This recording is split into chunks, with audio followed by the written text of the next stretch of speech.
Exactly. Getting to y'all two, how long have y'all been playing music and originated and came to be doing what you're doing now? It's like as long as I've been a happy person. Oh, man. How many years would I? Like 8 years? I don't know. I haven't always been playing guitar. I've always played like always whatever instrument I needed to play for whatever band I was in. So, music's really not like any specific sort of instrument. I guess that's what really keeps me going. Is that it's really just the music. It's not fucking being bad as a guitar. It's about getting out there, getting drunk with your friends. Is that insightful? A little bit, yeah. The guitar helped. Similar story. I've been pretty much playing for about 7 years, kind of moved from instrument to instrument.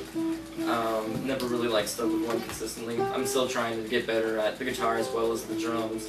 It's pretty much all I do is music. I used to do art and skateboarding a little bit, but music's really what I do, and I don't know, I can't read or write or do math, so hopefully music can make me a living one day. And if not, then I'll still be making music. Cool. Okay. Mention a little bit about the releases that you've done. Okay. Our releases are pretty interesting. The first one was the Broken Heart Social Club, and it was a CD that, well, if you want to go way back, I did two. I did a self-titled one in 2003 when I was wooing the girl. She never knew what it was. The second one was called Cupid Hates Me, and that's the one that actually got me in. And then I wrote another one called that was never released, but I have the recordings to it, and it's all solo stuff. And I'm gonna have to rename it. I'm just gonna have to rename it. And then after that, this new one, with this incarnation of the band, there's one called the Broken Heart Social Club, which the Broken Heart Social Club is kind of interesting because it came from, the majority of this band came together because we were all going through breakups at the time. It was kind of a big thing. Even our photographer who came with us on tour was going through a breakup at the time. So we all kind of like clicked together and just hung out and became musicians in that way, in that respect. It took us a year to record because we did it off and on weekends, and we were just kind of writing it willy-nilly and just taking our time with it. So I'm really proud of the first CD. It sounds nothing like what we sound like now, but I like it. Like, and I think people like it too. It's mellow and it's cool, but it's a big what's the word? It's a big healing kind of thing for me. It pretty much chronicles the year that I went through after a divorce, trying to fill a void. So there's happy songs, there's low points and happy points, and it's kind of one of those things. After that, we did something called the Spanish Haiku, and it was an EP. It's a 5-song EP. It's really 4 songs and a remix, and that was kind of like us taking the next step. It was like we were Spanish Haiku speaks on its own. A haiku is like the most powerful little form of poetry you can get. It's like a tequila shot. It's so strong. And then when you get it in Spanish, which we were talking about how hard it is to write something in Spanish, it's like it becomes that much more difficult. So that's kind of like the premise behind the name Spanish Haiku. There's a couple other songs. There's A Love Like Yours is like a personal song for me. There's The Night Is Young, I'm Not. It's about being 30, but no 30-year-old wants to date you, so you only date 20-year-olds, and people think you're weird.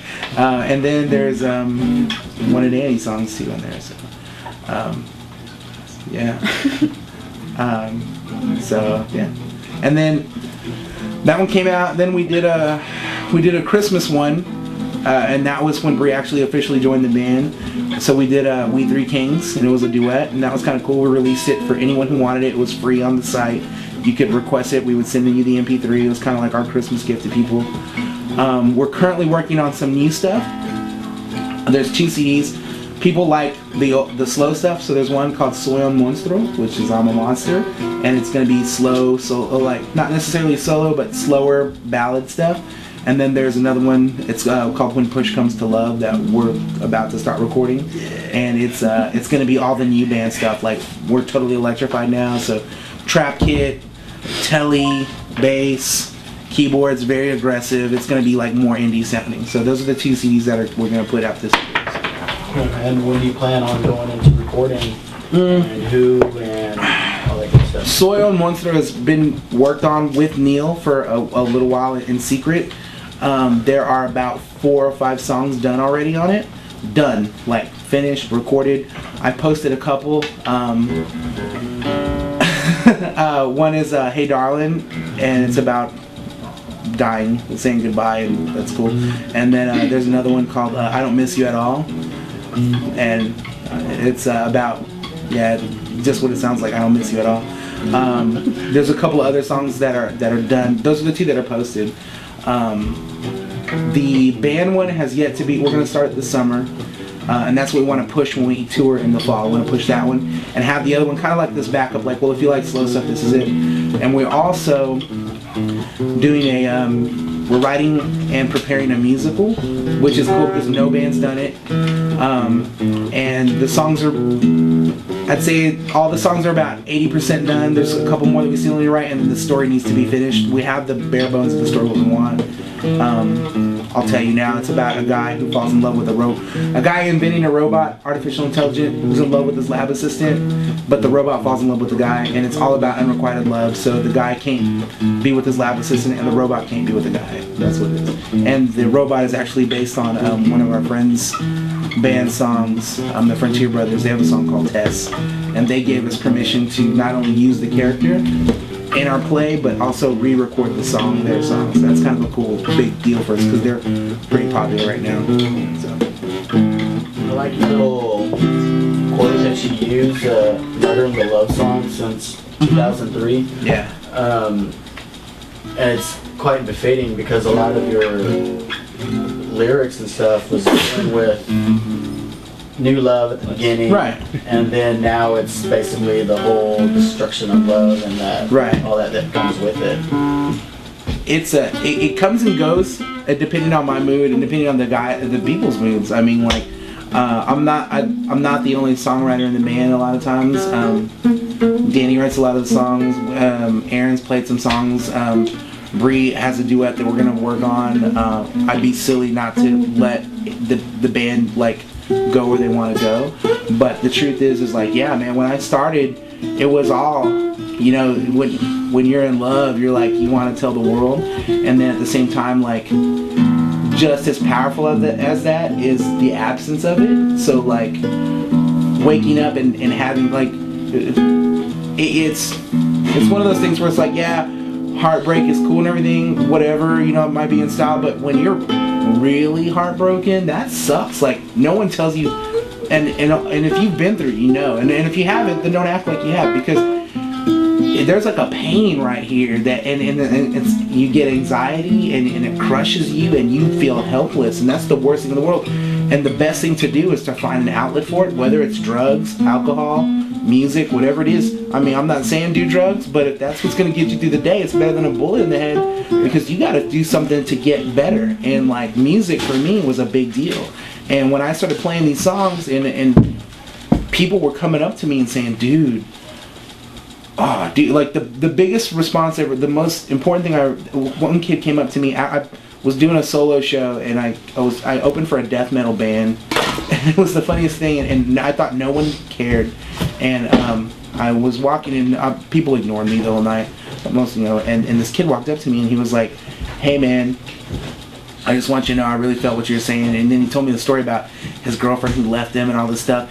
And then he said she's getting married tomorrow, and I'm gonna go in that wedding and I'm gonna bust it up. And I'm not saying to do that because it's pretty much I didn't want to tell him that's pretty much a dead battle.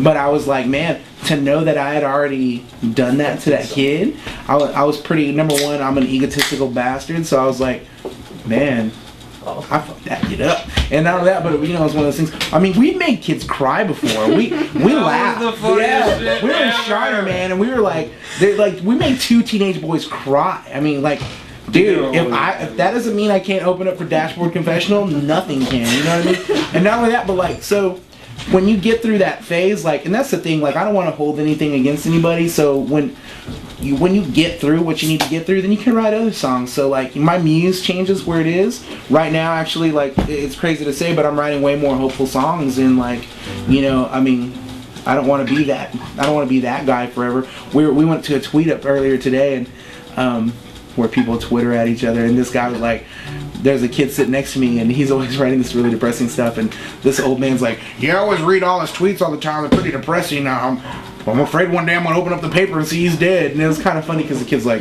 well, it's not that far off, you know. And I don't ever want to be that guy, you know. Eventually, you know, it is what it is. But I think people need to play to their strengths.